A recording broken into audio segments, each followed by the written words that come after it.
So this is the office, my girls. This is where I am most days for many hours, training the infamous my girls. It's an old school looking man here. He used to be here for years doing bad things, this man here. You get? Come on, champ. And there's the big man himself, you get me? There's Broski, ready, champ. We just done this thing here. And Isaac and him kind of put the gym on the map.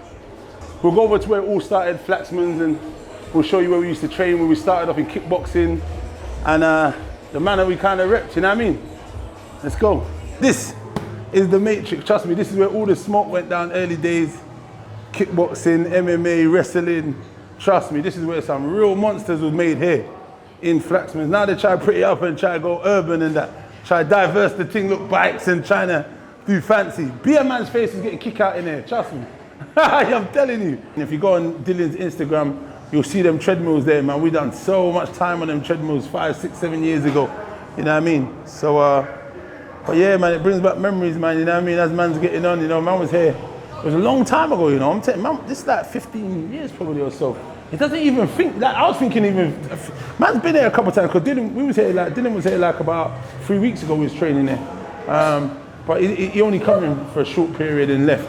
It's amazing that, you know, everything's evolving, the gym's evolving, you know, as a man, I'm evolving and growing and getting into things and doing stuff in the sport I love, which is boxing now. Even though I do love MMA and kickboxing and that still, but it's different time, and my passion and my zest is boxing. So yeah.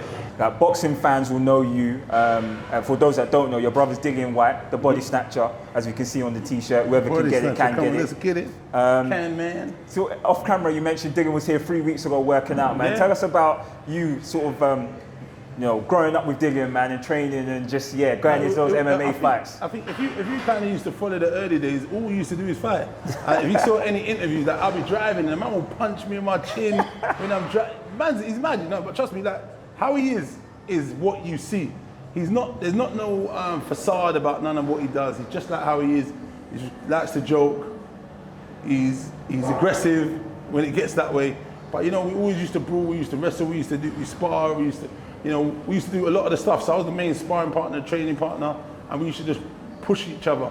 And we had the same mentality, thinking like, you know, the Klitschko brothers, the Whyte brothers, and pushing each other. And we went to Austria, we was in Germany, we was in Hamburg. We was all around Europe and that. We went to Detroit, Chicago. We've toured the world and gained invaluable experience in the sport of boxing. Definitely. And learning many different things and accumulating them and putting them together. Because the sport of boxing is about accumulation of things. I don't think if you stay here, I don't think it's enough for you to learn your trade and just be a boxer and stay in England. I think if you can't go to America, it's always good to go to Europe, challenge yourself, because the European fighting style is a different style again. They're very solid, they're very durable. When you go to America, it's a more technical aspect. They're more skillful, they're more thinking. You know what I mean? It's Definitely. Like they'll try to set traps for you. So I think, you know, being around the world and coming from all of this and the hardship here, I think it projected in the way we moved around the world and gained data. Is the word I'd use, because it is data you want to take in, and it's grounded Dillian and made him the fighter he is today. But yeah, man, we always used to fight. Even fighting here, we used to mash up in there. Even fight any of the other youths because there's big old lumps in there. There's big guys in there used to, you know, like who. It's quite funny. You know, like big guys. Sometimes they think, oh, I can do that. I can punch. I can bang, and then we have to touch them up a little piece and mess about and just say, yo, you mustn't now make it, you know. You know what I mean? Get a little banter out of them, but. Listen, this place is you know what I mean, it holds dear to man's heart and that, especially me, because, you know what I mean, I came into the kickbox a little bit later than Dillian, but I just loved this gym and what it done for man. It changed me as a man, as a person, because I was on a different trajectory in life and how things were. Yeah, and I think this kind of helped and grounded me a lot more because I wasn't out on the roads as much, you know what I mean?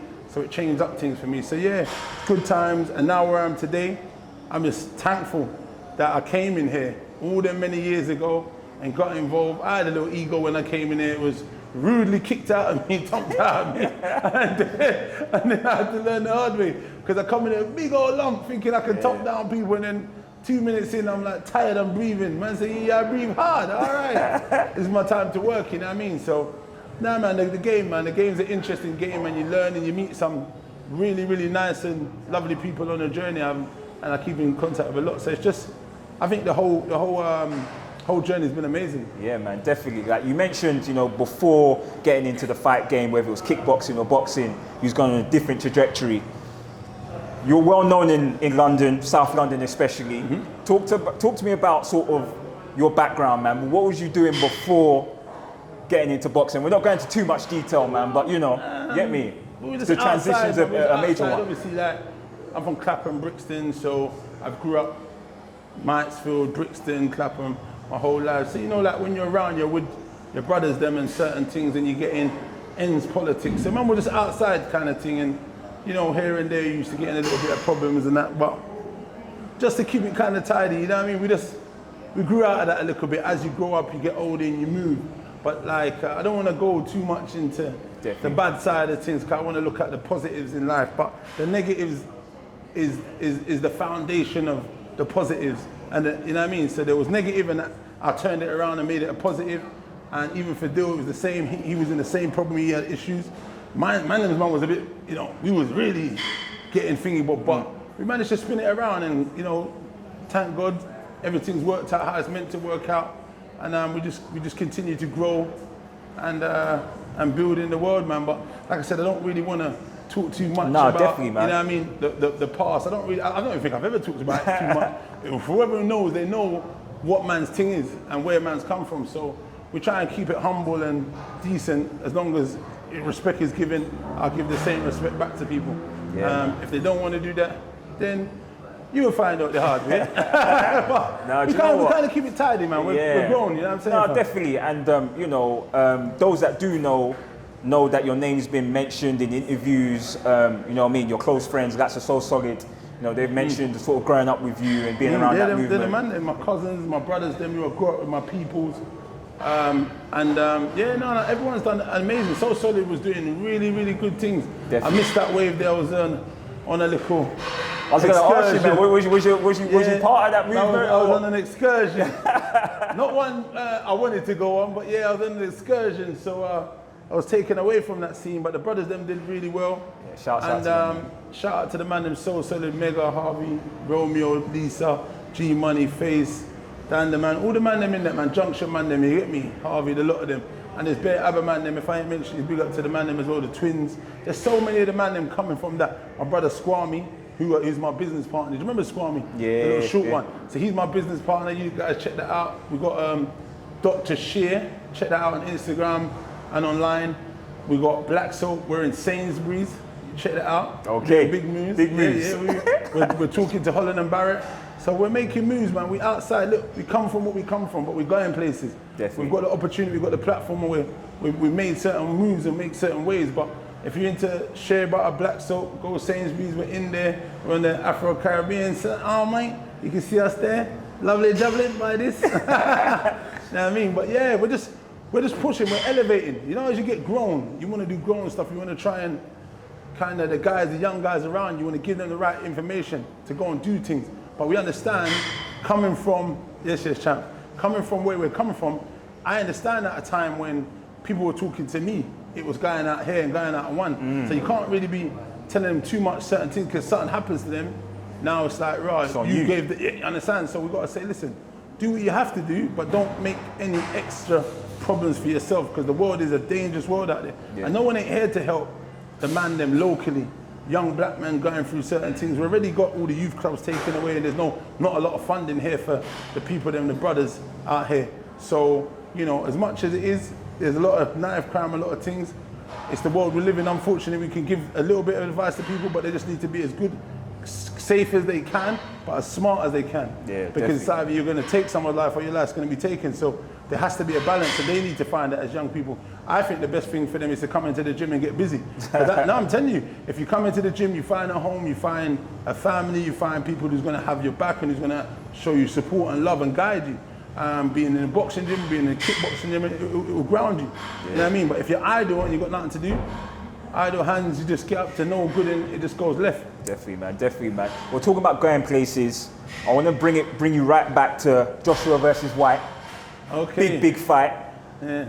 Talk to me about being part of such a big fight like that, because it was That was a massive, massive fight. It was a bit of a grudge there from the amateur days. Talk to me about that, man. Do you know what? I think it was bigger than probably we even anticipated, because, I mean, at the time when we was in it, it was like, you know, it was a do. But when you actually see the atmosphere in the arena, I was like, damn, whoa, this is crazy. This was the beginning of the way it went in terms of, because, you know, a lot of people saw it as Dillian was going to get the floor wipes with him, but then he put up such a valiant effort.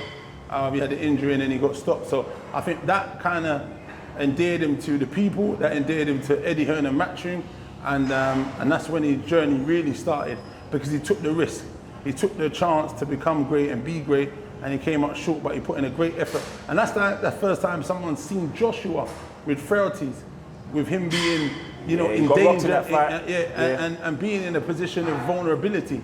So now people are saying, whoa, he's a bit chinny. But you got to understand, Dill punch is heavy, and it's heavyweight boxing. Definitely. With that kind of weight coming towards your head and your chin, you know, it's dangerous. And we've seen what happened to fighters out the years when they're being hit in the head. Muhammad Ali, namely one, rest in peace to him, the great.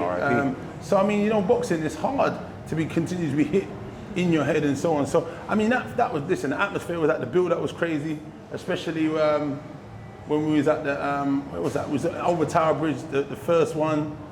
In the media room, Dillian was touching his chest, chatting smoke to him with the bloody infamous purple blazer. My God. And then we went on to have the rest of the stuff with the press conference and the weigh-in the day before.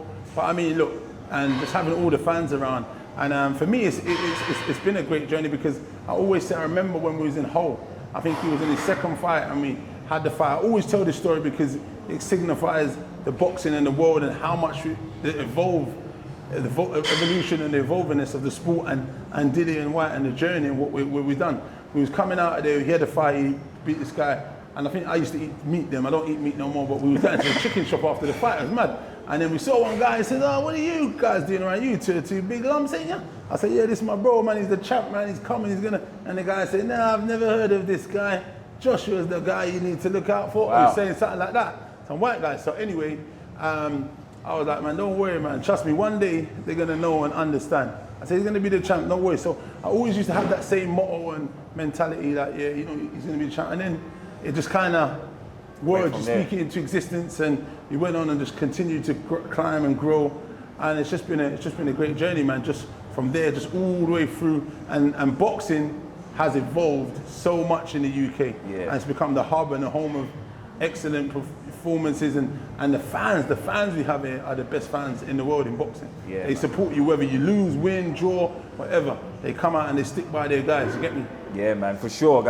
It's funny because you talked about the build-up, you talked about the press conference. I want to take you back to round one, the bell goes, and Dillian gets into a bit of a scuffle with Joshua after the bell goes.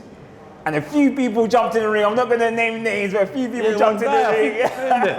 A few people jumped in the ring. So yeah, man, I don't know if you've spoken about this before, but what happened with that? What happened with that? Because yeah, it was a bit of a melee.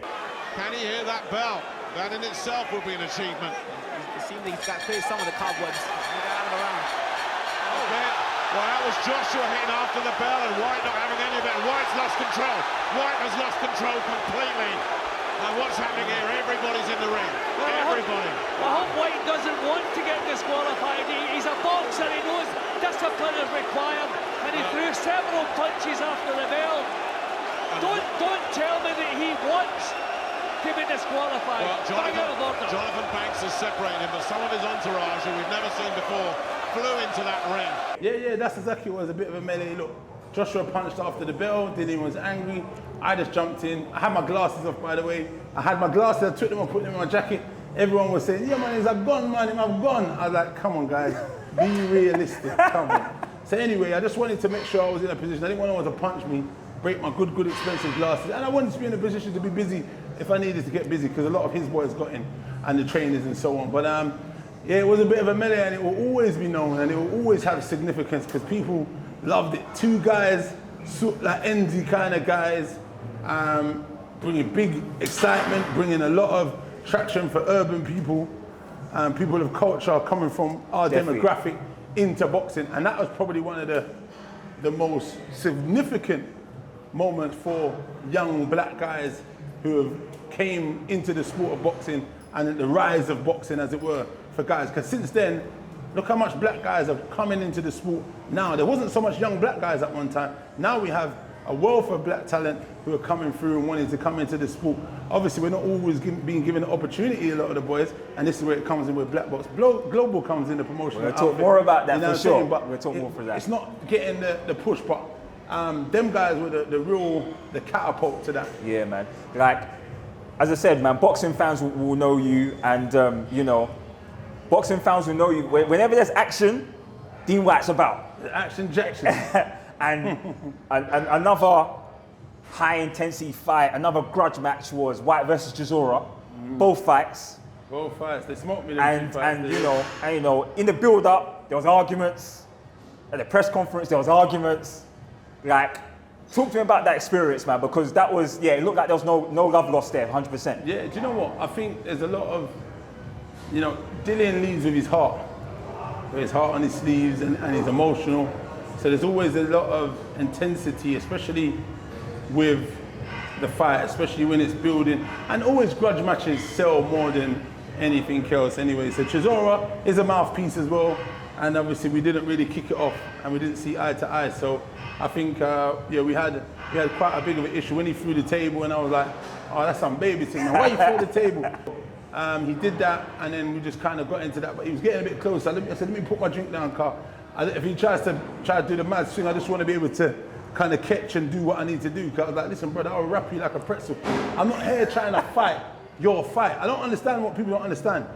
Like, these guys say, oh yeah, this man will do this. He's a boxer, fam. I'm on an elbow knee and I'm trying to take you down. I'm not going to sit here fighting no one's fight. It doesn't go like that. Yeah. I might even just knee you in the nuts and make my life just easy. Why am I going to here try to dukes it out? I do seek and destroy. I don't do, you get what I'm trying to say? So anyway, back to the story. Chisora's a cool kid now where we get on, he phones me, video calls, and he's a blessed guy, you get me?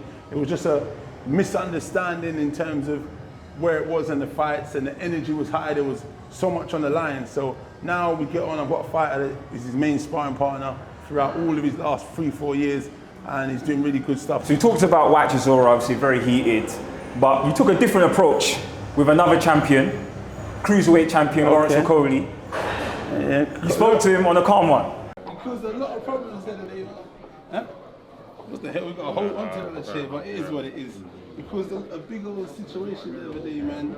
So what's the deal though? Because obviously you're fighting Saturday. He's going to come to the fight Saturday. Yeah. So obviously, like I was saying, I spoke to Napa and I spoke to Josh. Me and you's cool, understand? Like I said, it's your right to do whatever. You're a man, you say what you want, but it's probably, you know, he's a real egomaniac. As I'm sure you are, you're saying. That's why your head flipped and you did whatever you needed to do. No, you know what? Because I actually like Lawrence. Lawrence is cool. I mess with Lawrence. Lawrence is a champ. Big up Lawrence Okolie. He's done good stuff. You know, coming from humble beginnings. He used to work in McDonald's with a chilled cat, you get me? And I just felt like he didn't have the negativeness what my man was bringing. So I didn't need to bring. I just said, raw, man's thing's a bit different. I catch your vibe, but just keep it, let's be real about how it was, you get me? And he was just kind of calm with it, so I respected him like that. Definitely. And I was giving him that respect. Chisora was talking real smoky like he was about joints, so that got my back up, because I was like, hold on, buddy. I don't know if this is really the right direction we're going, you know what I mean? So it was a bit different, but Okolie, you know, credit to him, I've seen him, I've been out with him quite a bit lately, I've been out and we've been partying, there's hanging and what, and he's always shows me utmost respect. So I think I was right in my assumption and my assessment at the time to give him that respect, but make him show that there was an assertion, being assertive to understand where we're saying, you know, like the line, there's a line. Yeah. Let's be civilized. Because there was ignorant homeboy, and obviously if you get him upset, it's gonna go mad, and then the man them that's circling around are gonna kind of wanna come and pattern and do certain, and it's long, you get me? We didn't need to go that way, so listen, respect to my man. So, you know what I mean? Sometimes we've had a lot of moments in boxing where, 100%. you know what I mean? There was challenging times and we have to be diplomatic, and then the ignorantness comes out and so on and so forth. Yeah, man. Like, we'll get back to boxing for sure. So much we need to talk about. We talk about your promotion company, Blvck Box. We're going to talk about that. But let's talk about some of your viral moments. And I want to take you back to Joshua Ruiz on the way to Saudi. Yeah. Reports of a mid-air, let's say a mid-air incident. Talk to us about that. This was another melee, a mid-air melee. Crazy. This crazy guy was sitting in my good seat. I think I was trying to sleep, and someone said, "Hey, I think they need your assistance at the back." I said, "Me?" And I looked back and I saw there was a commotion at the back. And I got up, I went down there, I saw the man fighting, said, "I must get on plane now! Let me out!" Fighting them, pushing them, trying to open the door, and I was like, "Yo, boss, not on my watch, charging, because, if you bust that door, the plane's gonna go down." So I had to grab him and like, "Yo, boom," getting a little push into the door. I said, "What are you doing?" "Yo, I must get off now." So I just bashed him again into the toilet. I said, "Listen, buddy, I'm gonna have to do you in a minute because we can't do this because it's not gonna work out." So anyway, he was all screaming and I give him a little slap about, push about, and then we grabbed him out of there and I put him in the seat. But then one guy came in, he was like an Arab guy, and he's like, "Oh yeah, let me deal with him, he's one of..." I said, "Right, this is one of your friends, you involved in this as well?" So I was about to clump him, you get me, car? I thought it was some takeover or something. I wasn't taking no charge, you get me? He said, no, I don't know him, but he's from Saudi, I will talk to him. He's just having a panic attack. I said, "I don't care about none of that. You sort this out. No more attacks or you're getting smashed. That's it. I'm not messing." "No, brother, I don't want you messing with the door on the plane. Not interested." You get what I'm trying to say? Anyway, he was kind of calm, and the guy calmed him down. But to be honest, everyone was quite happy and respectful, and then everyone was like, "You're the hero." You say, listen, I didn't even know what was happening. I got back, landed, the police let that man out. They didn't even stop him in the airport, let him go. When I got back and woke up in the morning, I just had a million things in every single paper. The hero, saved the plane, saved Joshua's mom and aunt, the sister. Brother, it was everywhere. And I was like, what the hell is this? Like, I just thought it was listen, anyone would probably do the same thing, but it was like, it was just in all the papers and stuff, and I was just kind of shocked at the response, you know what I mean? And a lot of the guys, everywhere I go, they say, "Yeah, our hero, our savior.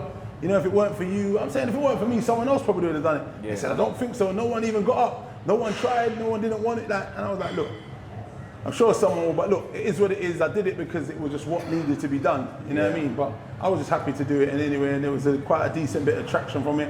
So it just worked out, I guess, in the end, and we had to move, but it weren't really nice. I don't want no one touching the door, messing around with the door, though, truth be told. BA tried to say, "Oh, it wasn't that bad, the doors would never open because of..." I'm not interested. How about that? Yeah, I'm not interested. Don't touch the door. That's it. Not my pain. Listen, bro, yeah, it's mad because, like, planes and you, for some reason, you're always in the right time at the right place. You see what I'm saying? And, like, I want to bring it to Taylor versus Ramirez now. You're on your way to the fight was in Vegas? So, no, we was in Vegas. In Vegas. What happened was, who is it? Ramirez, is it? Yeah, unification fight. Yes, it was the unification, big fight. Big fight. So we've gone in there, and I think Eddie Setback had said... Shout out to Eddie Setback. Yeah, Eddie Setback said to Josh, "Oh, hey Josh, something." And Josh is a madman. Josh said, "Go fuck yourself. Go stick up Ramirez's ass, you piece of shit, for a smash." He's just a madman, Josh Taylor. So he smoked my man, yeah, and just got onto him, and then when he went around the corner, Ramirez was there, and Joshua just went mad. He went up to him and said, "You're getting done tomorrow. You're getting done tomorrow," like that. So the Mexicans started like saying something, and then he just pushed Ramirez, and all the Mexican fans went absolutely ape shit. And then it just was kind of bizarre after that. So they were like proper going mental. And then after that, I was just like because they was about to attack him, so I had to grab him. Because I was actually walking off after. And then I noticed that I kind of went back and then I'm... Oh, so it wasn't on the plane? It wasn't, no, this was at the MGM Grand, or where it was. Right, okay. Not MGM Grand, it was the Virgin Hotel Casino where the fight was. So I literally had to come back. I picked him up and said, "Champ, you're fighting tomorrow, unification. If you try and punch or do anything or get your head bust, the fight is off." So I had to pick him up, grab him, put him in the lift, and all the guys were kind of pushing. I was like, back up, fuck off. And pushed them out, and then they was like, oh, they were like, "This is a big lump," you get me? They weren't too sure what was going on. So anyway, we got in the lift, went upstairs, and then Josh and them were like, "Bloody hell, lucky Dean was there, man. You saved us, Dean. That was going to be a mad one."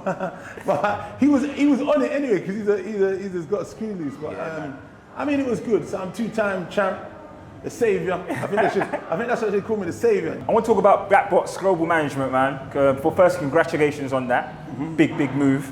Tell us about that, man. What can people expect from your promotions company? So yeah, we've got the Blvck Box Management, which is the managing the artists and the boxing, and then I've got the promotion, which is Blvck Box Global. We've got Blvck Box Apparel, which is my tracksuit here. We've got short sets, we've got hats, masks, and doing stuff. So we're just trying to build the brand, and obviously trying to wear stuff and make sure there's always visual and traction for Blvck Box. So you know, luckily I do a lot of media stuff, so it's quite fortunate that the brand gets out there quite a lot and is seen and people support and buy. So now coming back to the Blvck Box Global, I just felt like there needed to be more diversity in the sport of boxing.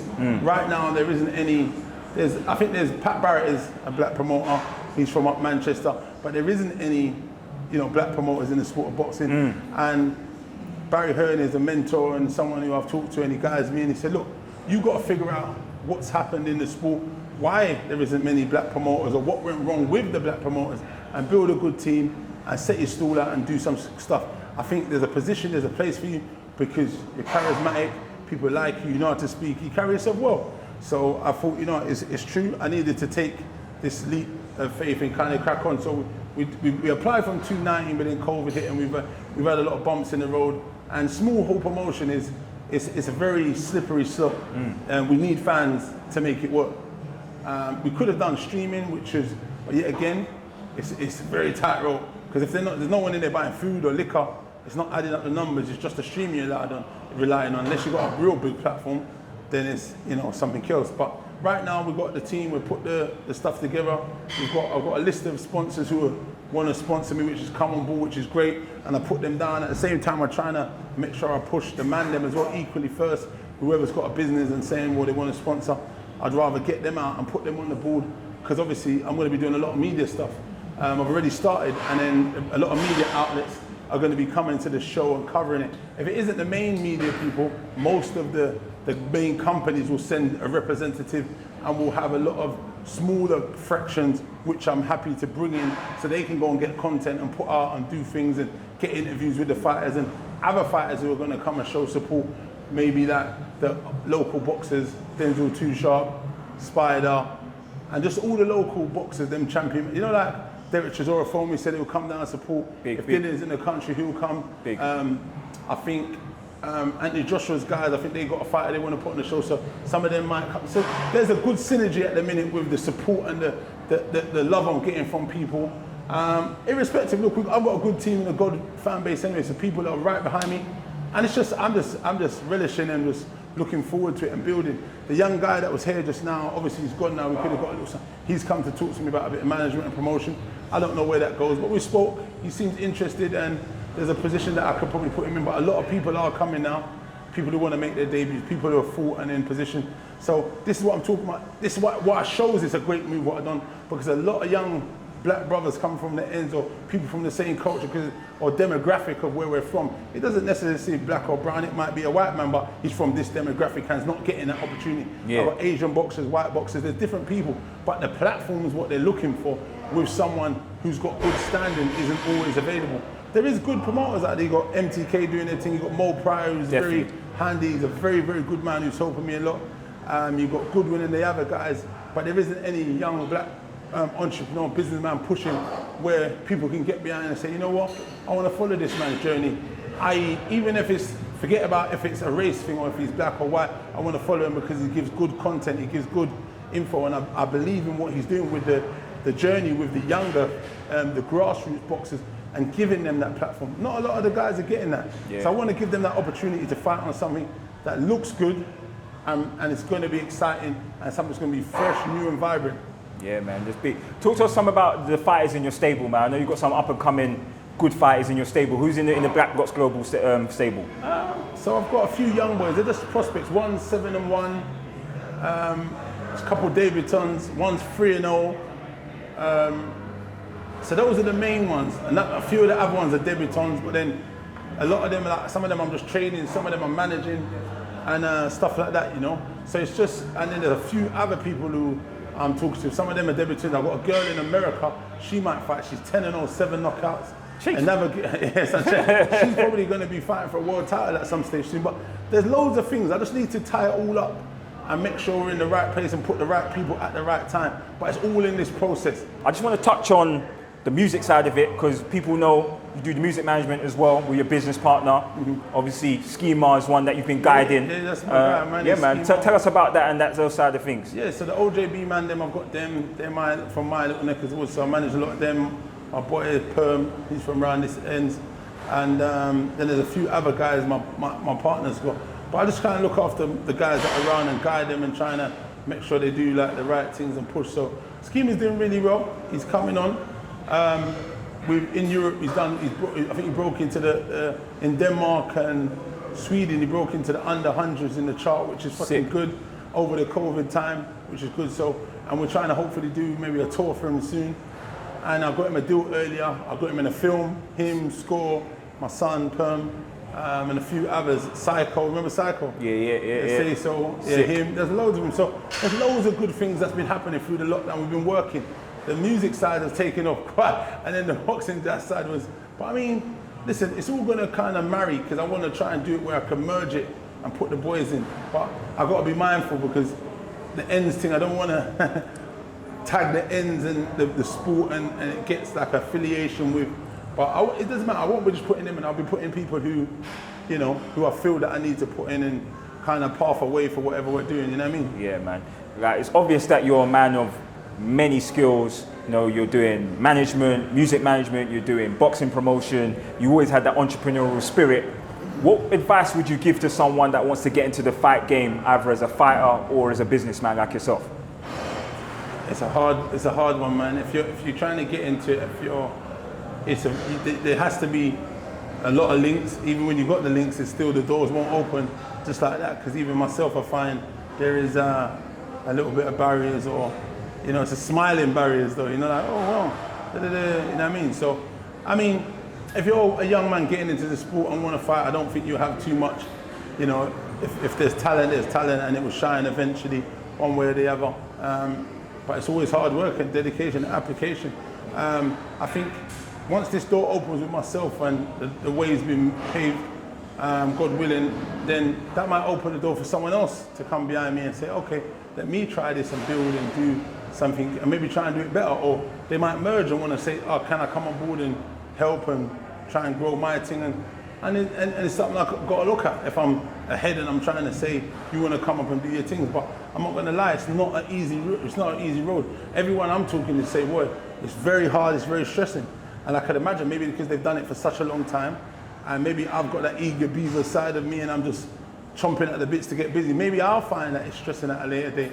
But at this junction, I'm just happy at the minute, talking to people. But I think it's a bit different because of the reception I'm getting.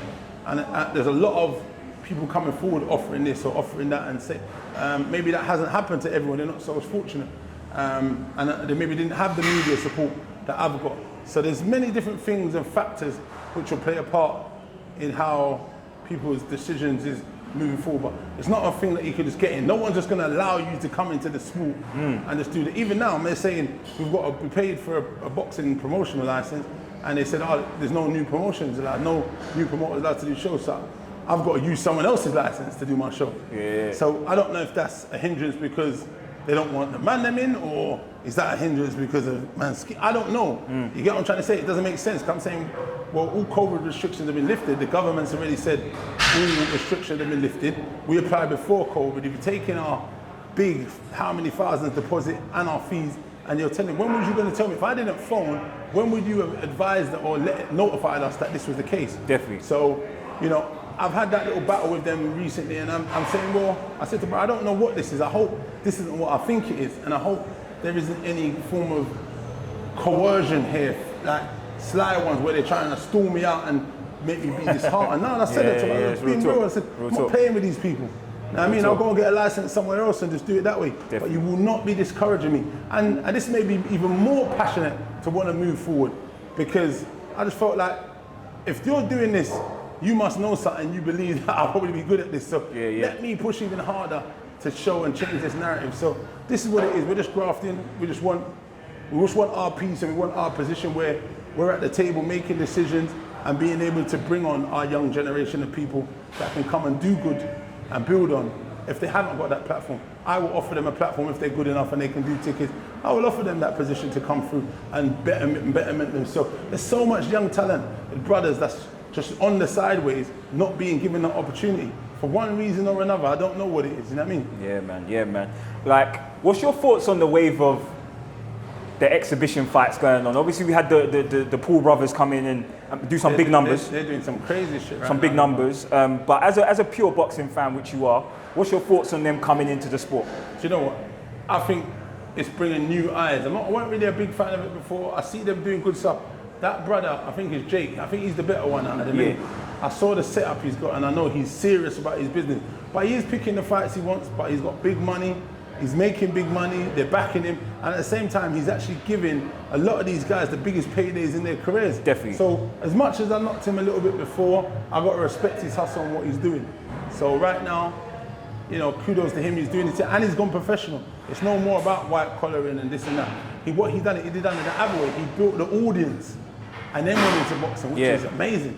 And I was just saying to that young man just now, I said, bro, what you're meant to do is now, boxing is about talent, boxing is about engagement, and you building a fan base beforehand. So I think I've done it a similar way, because I built a fan base, and then I've utilized that to go in. So it's similar, but just on a way, way lower level, you get me? But you've got to get that traction with the fans and people that want to buy into your story, whatever you're selling. If it's jokes, if it's banter, if it's serious, if they hate you, whatever it is you're selling, you know what I mean? Like they hated Mayweather, but some loved him. People wanted to see him lose, some wanted to see him win. But irrespective, they paid. He drew that attention, just like Conor McGregor, just like Chisora, them man there, you know what I mean? So it's good for what he's doing, and we can't hate on him. It's big time in boxing. Listen, boxing is soaring, it's flying everywhere around the world. Yeah, man, that's big. I can't not have you here and ask you your top 3 boxers of all time. 3, you know. Definitely Muhammad Ali, just for what he represented for the people, for humanity, just everything he embodied and stuff like that. And him just backing his people, man. I just love that. Hey, man, I ain't gonna go fight those sit-eye guys, man. Why you guys fighting me here? Hey, you my enemy, not those guys. It's true. The enemy's here. I'm very sorry, my friends. If you're listening, you don't believe the enemy's here. We've got big fights here with these people here pretending man's part of this community when they Usman and put man into a corner. They're stop and search bullshit, what they like to do predominantly against ethnics. I mean, I'm not interested in that shit. So he's definitely way at the top of the whole tree. And then you got the hagglers, you got Mayweather. I'm a big fan of Mayweather, what he represented. Some of the stuff he does is a bit annoying, but I get it, because it's business. You're trying to show the glam, the glitz, and everyone bought into that, which was great. And his skill and his set.